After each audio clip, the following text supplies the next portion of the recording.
Ada mukjizat Nabi SAW yang mungkin ada di antara Bapak Ibu yang belum pernah dengar barangkali. Saya ingin sentuh itu supaya Bapak Ibu kisahkan kepada anak-anak pada saat mau tidur, pada saat lagi duduk, terutama ibu-ibu. Dalam sebuah riwayat Bukhari, ada daging kambing yang sudah dimasak bicara dengan Nabi. Pernah dengar nggak? Mau dengar kisahnya? Baik. Walaupun cuma 10% yang bilang mau gitu. Yang lainnya nggak mau rupanya. Waktu Nabi SAW menembus benteng Khaybar, benteng Yahudi, sekitar 180 kilo dari kota Madinah, sampai sekarang masih ada benteng-bentengnya. Di sana ada dua suku Yahudi, Kainuqa dan suku Quraidah dan Kainuqa. Dua suku ini ada di Khaybar setelah diusir oleh Nabi SAW dari Madinah karena mereka berkhianat. Yang jelas Nabi SAW setelah sulh Hudaybiyah, kesepakatan Hudaybiyah, menyerang Khaybar karena Allah menjanjikan kemenangan. Sampai di sana, setelah menembus 9 benteng Yahudi dan berhasil ditaklukkan setelah lebih dari 50 hari mengepung benteng-benteng tersebut. Maka orang-orang Yahudi ini menghidangkan makanan untuk Nabi SAW karena mereka mau menunjukkan kalau mereka kalah, mereka mengalah gitu. Tetapi tukang masaknya, perempuan itu jahat. Dia sepakat dengan seorang pendeta Yahudi untuk meletakkan racun.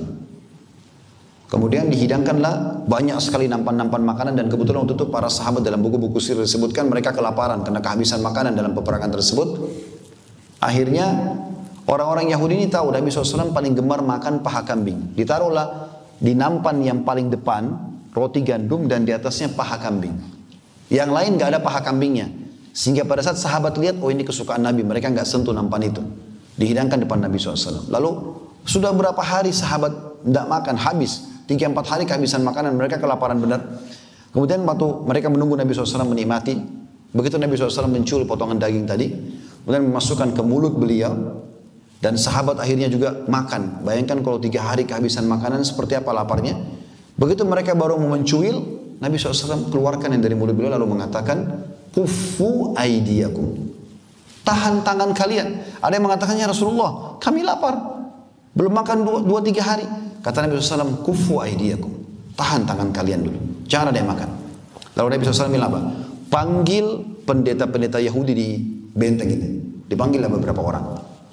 Begitu datang, Nabi SAW ngobrol sama mereka. Apa kata Nabi SAW? Ya ma'syaral Yahud, a'antum musaddiqi in sa'altukum an syai'. Hai orang-orang Yahudi, jujur gak kalau saya nanya sesuatu? Jadi rupanya orang Yahudi ini teman-teman sekalian harus dijebak dulu, baru nanti mereka mau jujur. Kalau enggak, kebohongan luar biasa dalam hidup mereka. Dan Islam sebaliknya, jujur gitu kan. Maka apa yang terjadi? Mereka mengatakan tentu saja. Nah, ada 3 pertanyaan Nabi SAW dalam riwayat Bukhari ini. Yang pertama, jadi orang Yahudi ini, suku Yahudi di Madinah ada 3 dulu, Kainuqa, Nadhir dan Quraidah. Yang ada di Khaybar waktu itu ada 2. Quraidah masih di Madinah, Kainuqa ada Quraidah di Madinah dan ada Kainuqa dan Nadhir di Khaybar. Mereka ini 3 suku ini menisbatkan di beberapa jalur nasab mereka ada satu kakek. Mereka ketemu di satu kakek. Nah, kakek ini kebetulan orangnya terkenal dalam sejarah mereka lemah akalnya, lemah fisiknya gitu. Tapi karena dia anak kepala suku, diangkat jadi raja pada saat itu. Jahatnya Yahudi ini sampai nasab aja mereka mau hapus. Padahal nasabnya sudah berapa jalur ke atas, orang sudah lupain mungkin. Apa yang terjadi? Mereka rahasiakan kepada keturunannya, lalu beberapa pendetanya menghapus nama kakek yang mereka tidak suka itu diganti dengan nama kakek lain, orang Yahudi yang perkasa, yang jantan, yang segala macam. Dan tidak ada yang tahu ini, cuma beberapa pendeta Yahudi saja. Kata Nabi SAW, siapa kakek kalian? Para sahabat belum faham nih, kenapa Nabi tanya itu? Mereka bilang, Fulan bin Fulan, nama kakek yang perkasa itu. Kata Nabi SAW, kalian sudah bohong. Kakek kalian Fulan dan Fulan. Fulan bin Fulan. Yang lemah ini. Nabi tahu. Mereka kaget. Kok bisa Nabi tahu ini? Terus Nabi ulangi lagi. Hai orang-orang Yahudi. Apakah kalian jujur kalau saya tanya lagi? Mereka bilang iya. Kalau kami bohong, maka Allah akan memberitahukan kepadamu sebagaimana Allah beritahukan kepadamu tentang kakek kami. Kata Nabi SAW, siapa penghuni neraka? Apa kata Yahudi? Kami masuk duluan, lalu digantikan oleh kalian umat Islam. Jadi subhanallah, Yahudi tahu akan masuk neraka. Makanya Abdullah bin Abbas radhiyallahu anhu pada saat menafsirkan surah Al-Fatihah, Bapak Ibu sering baca, ghairil maghdubi alaihim waladdallin, bukan orang-orang yang kau murkahi ya Allah, itu adalah Yahud. Karena mereka tahu kebenaran, mereka tidak mau ikuti.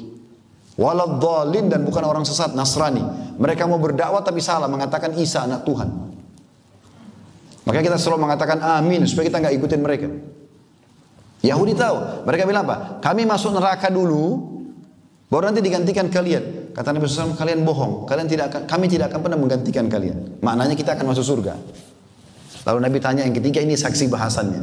Kata Nabi SAW, saya mau tanya sekarang, jujur nggak? Mereka bilang iya. Sudah dijebak 2 kali. Lalu kata Nabi SAW, apakah kalian letakkan racun di makanan ini? Kalau dari awal Nabi tanya, bohong pasti. Tapi sudah kejebak di depan orang banyak, akhirnya ngaku. Iya benar. Kata Nabi SAW, kenapa kalian taruh racun? Apa kata Yahudi? Ini bodohnya. Mereka mengatakan, kami ingin membuktikan apakah kau Nabi atau bukan. Kalau kau hanya raja biasa, pasti kau akan mati dengan racun kami. Tapi kalau kau Nabi, kau akan tahu ada racunnya. Kan Nabi sekarang sudah tahu ada racunnya.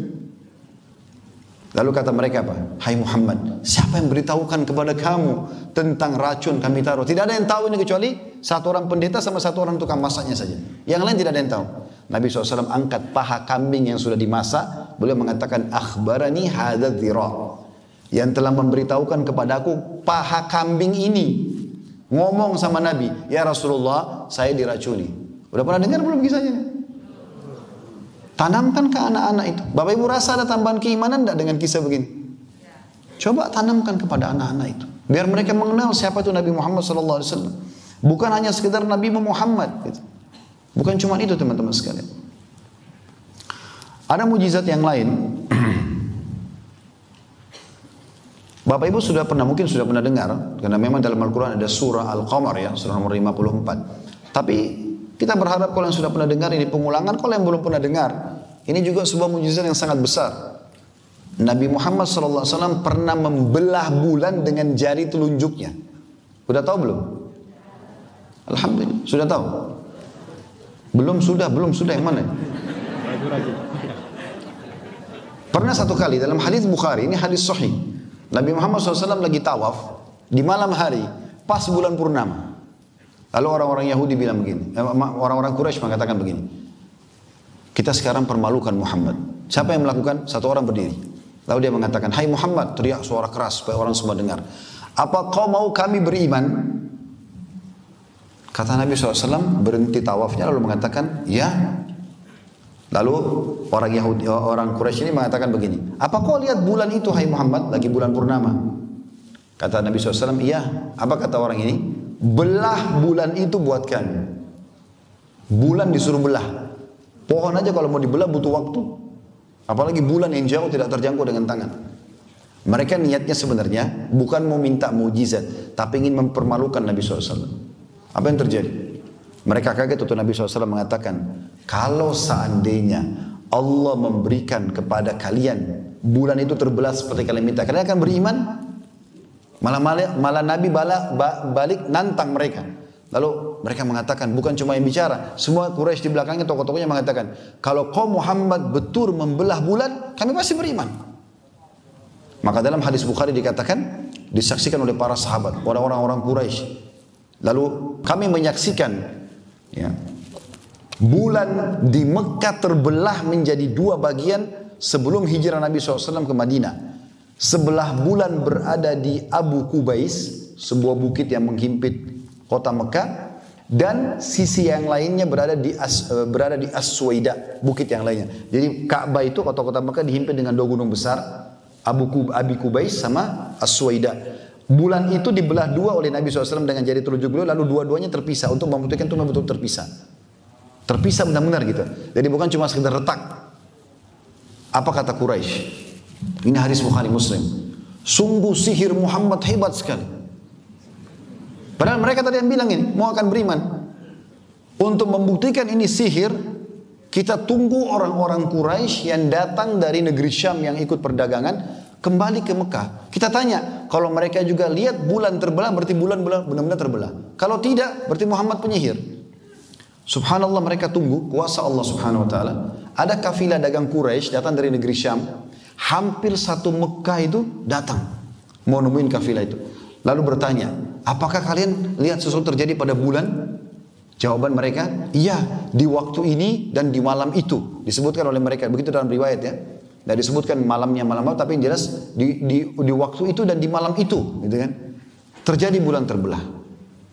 Itu pun mereka tidak mau beriman, tapi itu mujizat Nabi SAW. Dan Allah sebutkan dalam surah Al-Qamar, surah nomor 54, ayat 1 sampai ayat 3.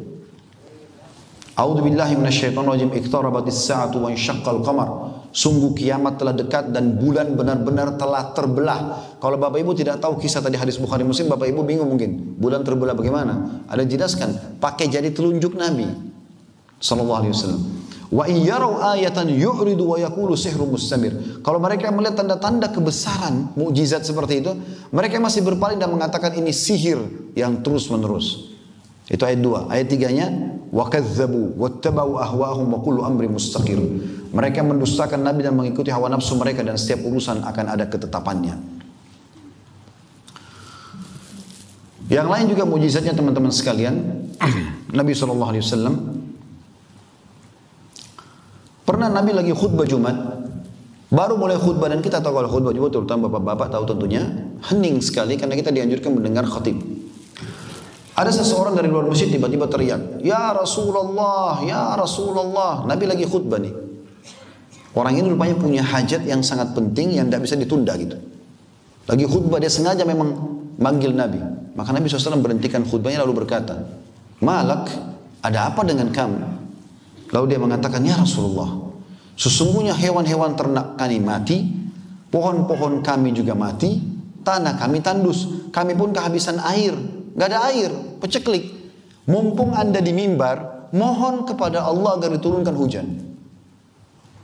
Maka dalam hadis ini dikatakan Nabi SAW langsung berdoa sambil menunjukkan telunjuknya ke langit, mengatakan, "Allahumma agithna, Allahumma agithna," 2 kali. Ya Allah, turunkan hujan buat kami, turunkan hujan buat kami. Apa kata para sahabat yang meriwayatkan hadis ini? Di antaranya Anas radhiyallahu anhu. Dia mengatakan, saya melihat ke langit pada saat itu. Karena masjid Nabi SAW di zaman beliau tidak ada atapnya, terbuka. Dia bilang, saya melihat ke langit, saya temukan tidak ada satupun awan, langit seperti kaca. Kan kalau mau hujan harus ada awannya dulu kan gitu. Ini nggak ada awan. Tapi setelah Nabi SAW berdoa, tiba-tiba awan berkumpul menjadi gelap dan turun hujan. Ya, sebelum khutbah Nabi selesai, dan hujan tidak berhenti selama sepekan. Setelah itu, minggu depannya Nabi SAW lagi khutbah, datang orang yang sama lagi. Teriak-teriak dari luar masjid, "Ya Rasulullah, ya Rasulullah." Kata Nabi SAW, "Ada apa dengan kamu?"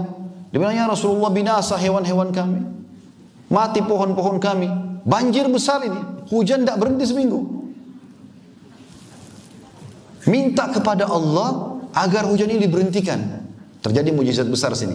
Tadi turun hujan, sekarang mujizat penutupan dalam hadits ini dikatakan, Nabi SAW lalu mengatakan, "Allahumma hawalaina wala alaina." Ya Allah, jadikan ini baik buat kami, bukan masalah buat kami, hujan ini. Allahumma alal aqami wadh-dhirabi wa butuni awdiyatin wa manabi syajar. Ya Allah, selamatkanlah pohon-pohon, ya, tempat-tempat hewan. Jadikan ini hujan bermanfaat intinya. Maka kata Anas bin Malik, kami pun menyaksikan Nabi SAW menunjuki awan-awan dengan telunjuk beliau, dan setiap awan yang ditunjuk bubar sehingga menjadi cerah kembali Madinah. Itu disaksikan oleh seluruh penduduk Madinah. Hadis ini riwayat Bukhari. Dan sekian banyak teman-teman sekalian mujizat Nabi SAW. Saya tutup dengan satu lagi kisahnya. Bagaimana Nabi SAW menguasai hewan. Dalam sebuah riwayat Imam Ahmad, Jabir radhiyallahu anhu menuturkan, pernah kami datang safar bersama Nabi SAW dari satu perjalanan. Lalu kemudian kami masuk Madinah dan kami melewati pemukiman suku Najjar. Suku Najjar ini suku yang ada pas di pintu gerbang Madinah. Dan ini suku ibunya Nabi SAW. Aminya dari keturunan suku Najjar ini. Yang jelas pada saat itu tiba-tiba dalam riwayat ini dikatakan, ini Jabir bin Abdullah yang meriwayatkan kisah. Dia bilang, ada unta liar, unta jantan liar yang sedang mengamuk. Dan unta ini sulit sekali dijinakkan kalau sedang mengamuk. Semua orang lari dari unta tersebut karena unta ini bisa menendang, bisa menggigit. Akhirnya kata Jabir, "Ya Rasulullah, hati-hatilah. Depan Anda ada unta yang sedang mengamuk." Nabi SAW melihat unta itu, kemudian Nabi mendekat, lalu Nabi mengatakan satu kalimat saja, satu kata saja, ta'al, kesinilah. Begitu mata unta itu ke arah Nabi SAW, dalam riwayat ini dikatakan, tiba-tiba unta itu menurunkan ke lehernya sampai ke tanah, lalu menyeret lehernya itu sampai ke hadapan Nabi SAW. Semua orang saksikan pada saat itu. Lalu Nabi SAW mengatakan, mana tali kekangannya? Diambil, Nabi ikat, unta itu tiba-tiba jadi tenang. Lalu apa kata beliau SAW dalam penutupan hadis? Tidak ada sesuatu pun, benda hidup atau benda mati, di langit juga di bumi, kecuali mengetahui kalau aku adalah utusan Allah. Semua tahu, kecuali pembangkang dari jin dan manusia. Jadi batu, air, udara, api, malaikat-malaikat, semuanya ini, hewan-hewan, tumbuh-tumbuhan tahu kalau itu Rasulullah SAW. Kecuali pembangkang dari jin dan manusia. Sebagian kecil saja di antara mereka.